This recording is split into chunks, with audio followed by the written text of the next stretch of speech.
Hello everybody, अस्सलाम वालेकुम। कैसे हैं आप सब लोग? आज मैं आप लोगों को एक ऐसी चीज़ के बारे में इंट्रोड्यूस कराने लगी हूँ जो कि आपके स्किन को रखेगा बहुत ज़्यादा हेल्दी, आपके स्किन से एजिंग खत्म करेगा, आपकी स्किन से स्कार्स खत्म करेगा और आपकी स्किन से पोर्स खत्म करेगा।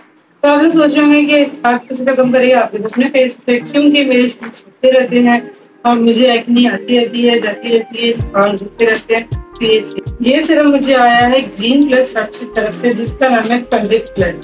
ये जो काम करता है एजिंग एंड पोर्स के ऊपर, कि आपकी जितनी भी एजिंग होती है उसको ये रिड्यूस कर रहा होता है, आपकी स्किन को टाइट कर रहा होता है, आपके पोर्स को रिमूव कर रहा होता है। लेकिन मुझे इसमें एक और भी रिजल्ट है कि मेरी स्किन थोड़ी क्लियर हो गई। जैसे मुझे यहाँ पे बहुत ज्यादा एक्नी के स्कार्स थे तो मेरी वो रिमूव हो गई। अब हम बात करते हैं कि इस सीरम को अप्लाई कैसे करना है। सबसे पहले आप अपने फेस को थोड़ा सा वेट करना है, लाइक जैसे आप अपने मुंह धो के आते हैं उसके बाद ना 50% आपका फेस ड्राई हो जाए, उसके बाद आपने ये सीरम अप्लाई करना। मैं अभी उठी हूँ तो मैंने अभी अपना फेस वॉश किया हुआ ऑलरेडी, तो मैं दोबारा नहीं कह रही। खैर, आपने हल्का सा आपका फेस गीला होना चाहिए, उसके ऊपर आपने इस तरह से ये ड्रॉप्स लिखी है।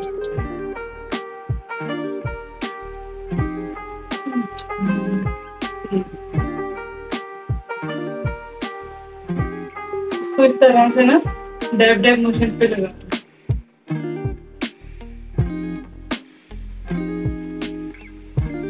इसका जो टेक्सचर है बहुत ही ज्यादा लाइट फिट है और इसका जो फॉर्मूला है बहुत जबरदस्त किस्म का है। उसकी जो पूरी खुशबू वो थोड़ी सी तेज है, लेकिन लगाने के बाद आप लोग खुशबू हो जाएंगे। देन उसकी जो साइज है, सबसे जबरदस्त चीज है मुझे इस फोटो की साइज लगी। 30 ml के ये मुश्तमिल सीरम आप लोगों को मिलेगा। बाकी एकदम फ्लफी सा फेस कर देता है, एकदम से ब्राइटन अप कर देता है। तो मेरी तरफ से रिकमेंड है आप जरूर जाएं, इनकी वेबसाइट विजिट करें। इनके नए प्रोडक्ट्स भी आ रहे हैं, उनको भी अवेल करें। अल्लाह हाफिज़।